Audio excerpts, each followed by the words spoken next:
1992 pour son roman Texaco.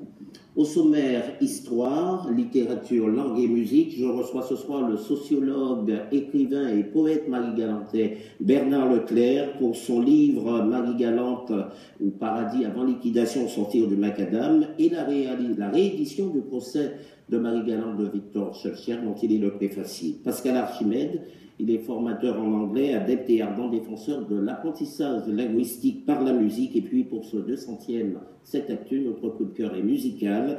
Je vous invite à découvrir Gustave Bassière, alias Mr Blues, musicien et guitariste de talent, musicien et chanteur de talent. Son registre, c'est le blues qu'il affectionne passionnément.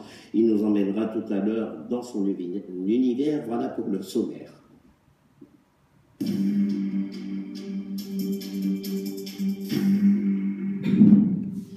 L'écrivain et poète marie-galantais Bernard Leclerc a publié chez Idem son recueil de poésie intitulé Marie-Galante, Paradis avant liquidation, sortir du macadam, dans lequel il rend un vibrant hommage à Saint-Jean Alonso, nègre rebelle, ancien esclave illettré, mais surtout personnage central des événements de Pirogue en juin 1849, des événements retracés dans le procès de Marie-Galante de Victor Schœlcher, grand humaniste et premier député de Guadeloupe. Son portrait signé Eddie Nedelkowski.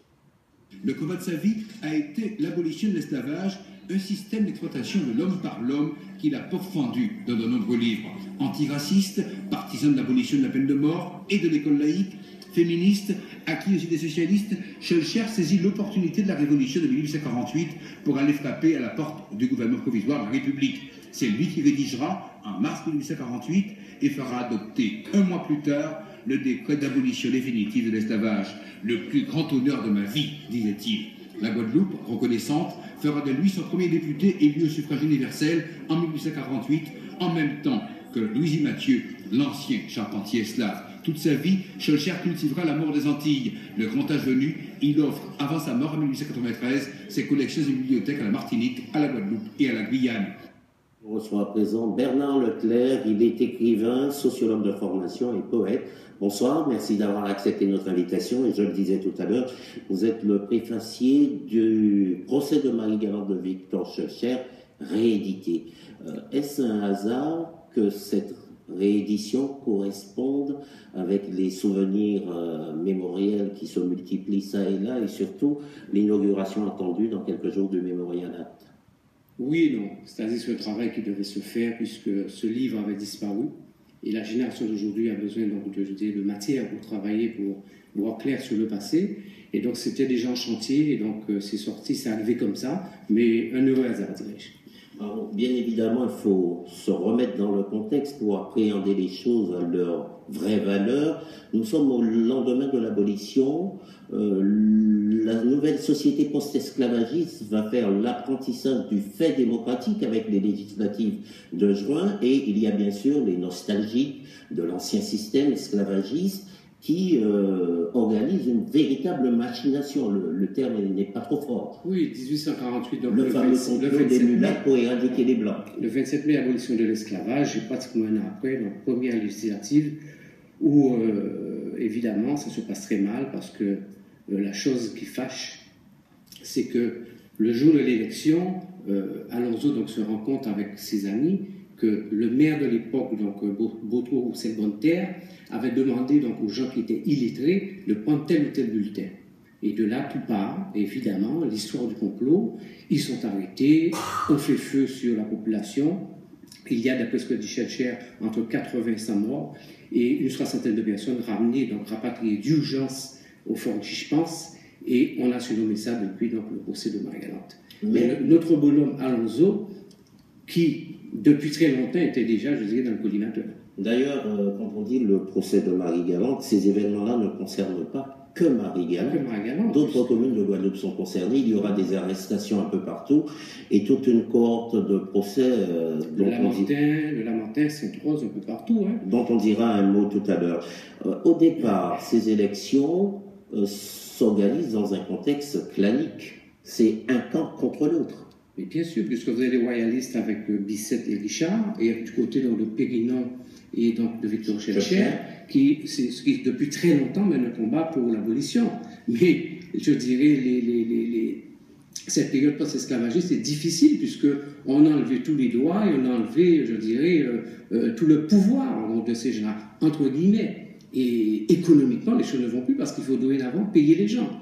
Et de là, donc l'histoire du complot, il faut revenir donc à l'ancien système, et tout est mis en cause, tout est mis en place pour attraper ceux qui étaient donc des rebelles, qui essaient d'éclairer et d'ouvrir les yeux de la population pour comprendre qu'il y a un autre monde qui s'ouvre, et il faut enfin laisser ce monde-là s'ouvrir. Et c'est de là que l'idée des complots partout va commencer de manière à éliminer donc les gens qui sont capables, les plus hardis, les plus débrouillés, ceux qui sont vraiment capables de comprendre et d'analyser. Les fauteurs de troubles comme Alonso, qui sont mis à l'index et traînés devant les tribunaux dans des conditions qui sont celles de la justice coloniale. On voit une machine judiciaire qui fait tout aux dépens des droits de l'homme et des présumés accusés dans cette affaire. Ah oui, après un an de l'abolition de l'esclavage, rien n'est fait. C'est-à-dire que dans les actes et dans les faits, tout est sur papier. Donc à ce moment-là, je disais, ceux qui sont là pour essayer de faire comprendre les choses sont tout de suite bâillonnés. Et la Guadeloupe, à ce moment-là, explose un peu de partout. Surtout qu'un an après, donc, les esclavagistes, c'est-à-dire, ont été récompensés, je dirais, ont reçu de l'argent, selon notre attribution, en compensation. Alors que ceux qui sont en liberté n'ont rien, ne savent même pas comment s'organiser, n'ont pas eu de terre, n'ont rien eu. Ce monde qui commence, qui s'ouvre, mais où les gens sont pratiquement perdus. Et tout est à revoir. Schœlcher, le grand humaniste, finira par être le premier député de la Guadeloupe. Ces élections laissent néanmoins, quand on fait l'inventaire, un lourd bilan, parce qu'il y a eu de nombreux morts, il y a eu des blessés, et puis il y a eu beaucoup d'injustices au fur et à mesure que les procédures judiciaires se multipliaient, et quand bien même certains auront été innocentés en bout de course, mais de manière préventive, ils ont purgé parfois jusqu'à 3, 4, 5 ans de prison. Le temps même d'être vu, d'être vérifié par, je dirais, les tribunaux et tout. Donc beaucoup sont morts aussi à l'intérieur, d'autres sont revenus à Magellan, je dirais clopi-clopant. Et l'acteur principal, Alonso, donc a été déporté, est parti, a été exporté, a été déporté jusqu'en métropole, et on ne sait pas du tout, plus ou moins on commence à faire des recherches pour savoir ce qu'il est advenu d'Alonso. Alors dans votre préface, vous dites que, comme quoi, toute la vérité sur toutes ces abominations se dévoile, se révèle finalement au grand jour. Vous recentrez un petit peu les choses aussi, l'air de rien, vous soulignez l'action et la contribution de Victor Schœlcher, mais vous précisez bien que tout cela participe d'un processus de libération qui avait commencé avec d'autres et avec des gens notamment comme Alonso qui supportaient très mal, et on comprend bien le faire, et bien avant. Et puis vous semblez dire que cette histoire-là nous interpelle beaucoup plus qu'on ne croit, que nous apprend avec le temps, avec la prise de conscience aussi partielle que puisse-t-elle être, mais tout de même, on en est à l'époque de l'inauguration d'un Memorial Act que nous apprend le procès de Marie-Galante et qui doit être inscrit dans les annales et dans la conscience collective antillaise. On doit comprendre que du point de vue, le fait historique, aujourd'hui, il y a un gros travail à faire. Et que malheureusement, ce qui est fait, et quand il est raconté, il n'est pas écrit, heureusement que Schœlcher a eu en 1951, donc je dirais, la sagesse d'écrire ce livre. Mais tout ce qui se fait, qui se réalise, devient un traquenard après, raconté n'importe comment. Donc la vérité d'hier n'est pas forcément aujourd'hui ce qu'on peut comprendre et analyser. Il faut beaucoup, je dirais, de décortiquer, travailler, je dirais, polir encore le travail pour arriver à l'exactitude des choses, si exactitude il y a. Mais en tout cas, ce que nous pouvons savoir, c'est que la Guadeloupe sort d'un enfer. Est-il encore sorti de cet enfer? Nous avons encore beaucoup à faire parce que nous devons pouvoir dépasser ce passé, parce que ce qui est fondamental aujourd'hui, c'est probablement le présent et voir l'avenir. Est-ce que nous allons rester scotchés sur un passé, ne voyant que ça, avec l'idée de mémorial, qui est une très belle chose, mais ce que je voudrais dire, c'est que est-ce qu'aujourd'hui, nous devons davantage penser aux morts qu'aux vivants. C'est-à-dire, dans la balance de ce que nous devons faire pour permettre aux jeunes Guadeloupéens, pour permettre à la Guadeloupe et aux îles autour d'avancer, est-ce que nous ne ferons pas mieux peut-être de voir comment sortir du tunnel au lieu de revenir avec une lampe éclairée dans le tunnel, mais on n'en est toujours pas sorti puisqu'on en revient. Donc c'est une stratégie d'avenir, une stratégie psychologique, sociologique que nous devons, et politique que nous devons avoir pour les générations. L'historien Frédéric Réjean dit que ces événements de Marie-Galante, retracés par Victor Schœlcher dans le procès de Marie-Galante, montrent bien à quel point les acteurs de ces événements, peu importe le rôle qu'on leur ait prêté, étaient dignes de la citoyenneté et de la liberté. Vous souscrivez? Mais tout simplement parce que Alonso, il était quand même adjoint au maire. Au lendemain donc, de 1848, il rentre, il essaie de faire, il essaie de vrai. Il est un citoyen, je dirais, à temps plein et complet, parce qu'il reçoit des compatriotes pour aider, pour participer, pour faire que Grand-Bourg respire. Donc, la citoyenneté, je dirais, entre celui qui dit l'être et celui qui ne l'est pas, qui l'était avant et qui ne l'est plus.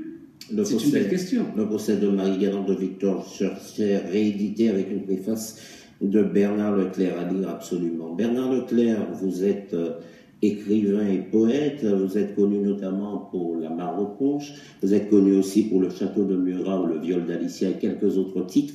Vous êtes aussi connu pour des prises de position sans concession et sans langue de bois, notamment sur la situation à Marie-Galante, dans les colonnes de la presse locale. Et vous venez de publier votre recueil de poésie, Marie-Galante, Paradis avant liquidation, au sortir du macadam. Ça m'a rappelé en préparant cette émission un article que vous aviez rédigé sous le thème « Marie-Galante est-elle à l'agonie ?» Ça remonte à 2010. Est-ce qu'il n'y a pas chez vous comme une sorte de pessimisme, peut-être pas de défaitisme, puisqu'on a malgré tout l'impression que vous voulez être dans le sursaut, mais vous n'êtes pas très optimiste? Je ne suis pas un pessimiste. Je dirais tout simplement que la Guadeloupe a tort de ne pas écouter ses enfants écrivains et poètes parfois. Et que bien souvent, les coups de pied dans l'histoire viennent de ces gens-là. Et malheureusement, le politique a tendance à négliger cette part, l'apport de ces gens-là, parce qu'on a l'impression qu'on veut prendre la place et qu'on veut faire de l'ombre aux autres. Marie-Galante est une île extraordinaire. Je crois que c'est l'île la plus africaine de la Caraïbe. Et malheureusement, depuis que je suis né, depuis que j'ai commencé à comprendre le monde, je trouve qu'on n'a pas avancé. Et c'est un pays, je pense, on peut réellement faire des choses. Il y a un trait d'union extraordinaire à faire avec la Caraïbe, et notamment aussi avec l'Afrique. Alors, pessimiste, non. Je m'interdis d'être un pessimiste, en tout cas, en tant que père de famille. Je suis avant tout un optimiste, mais je pense que pour l'être et pour réaliser ce qu'il faut, nous devons porter nos pierres à l'édifice et amener la population, amener le politique aussi à collaborer, à comprendre notre vision du monde, qui n'est pas toujours une vision de tous les jours du présent, mais il faut davantage penser à l'avenir par rapport à ce que nous faisons aujourd'hui. Et là, nous manquons de vision. D'ailleurs, Marie-Galante, Paradis avant liquidation, ça n'est peut-être pas un inventaire à la Prévert, c'est tout de même un droit d'inventaire que vous exercez, avec un très bel hommage à Alonso, notamment dont nous parlions tout à l'heure, le lien est fait entre le procès de Marie-Galante. Ressuscité est un contemporain et qui prend la parole aujourd'hui, je dirais, sur la place de Marie-Galante. Malgré ce que vous me disiez tout à l'heure, on sent chez vous, vous n'êtes pas cantonné dans les élégies comme la plupart des poètes marie-galantais avant vous, mais qui avaient un sacré talent, dont vous vous revendiquez aussi. Vous êtes un peu dans le pathos aussi, et on sent chez vous cette espèce de... un peu comme si vous étiez à fleur de peau, écorché vif, quand vous parlez notamment du passé, des ancêtres, d'Alonso, de la période esclavagiste, de la colère et des mots d'une puissance redoutable. Est-ce que vous faites un peu une sorte d'exorcisme? Est-ce que vos mots ne sont pas ceux du pardon, ni même de la rédemption? Est-ce à dire que le temps de la réconciliation n'est pas vraiment venu? Vous savez que la poésie, pour moi, je l'entends comme quelque chose qui jaillit de nous et on ne doit pas la maîtriser, c'est-à-dire l'enfermer. Ce que nous devons dire, probablement, est commandé de l'ailleurs. et nous devons le dire. Et si nous devons à chaque mot dit ou écrit revenir pour peser, sous-peser, alors là, il n'y aura pas d'écriture. On est forcément magmatique, on est forcément tumulte dans un pays pareil. Alors, qui je suis en tant que Marie-Galantais, avec le nom que je porte? Ma mère, donc, c'est l'enfant d'un Congolais arrivé sous contrat. Je dis que j'ai et l'Afrique et l'Europe en main. Je suis Marie-Galantais, je suis guadeloupéenne, et je dois vivre et survivre de tout ça. Et en étant objectif, en faisant la part des choses. Puisque si je manque d'objectivité et j'ai un parti pris, à ce moment-là, je ne pourrai pas dire ou écrire ce que j'ai à dire. Alors, écorché vif probablement, parce que l'histoire est l'histoire, et nous devons la dépasser encore une fois. Mais ce qui m'importe, ce qui est important, comment allons-nous vivre, comment allons-nous survivre de ce qui s'est fait, de ce que nous sommes, pour mieux, je dirais, appréhender demain. Et qu'est-ce que nous allons laisser à nos enfants pour qu'ils aient la force demain de se battre et de faire de la Guadeloupe, faire de Marie-Galante, je dirais, un pays d'excellence. Et un pays où tout le monde reste dans le vivre ensemble, où chacun peut se regarder dans les yeux en ayant de l'affection, en se disant que nous sommes tous humains et nous devons aller dans la même direction. Et quand vous parlez de Marie-Galante, on sent une résonance particulière, même quand vous employez le mot pays, on sent que ça sonne en vous, le mot peuple, ça sonne en vous, et ce que vous dites de Marie-Galante vaut pour la Guadeloupe. Merci infiniment Bernard Lepère. Scarlett Jésus, critique littéraire, a dit de vous qu'il y avait quelque chose de Neruda chez vous, et je crois que c'est peu dire, c'est effectivement de très très beaux poèmes d'une puissance inégalée. Merci encore d'être venu répondre à nos questions. Apprendre une langue étrangère sans que cela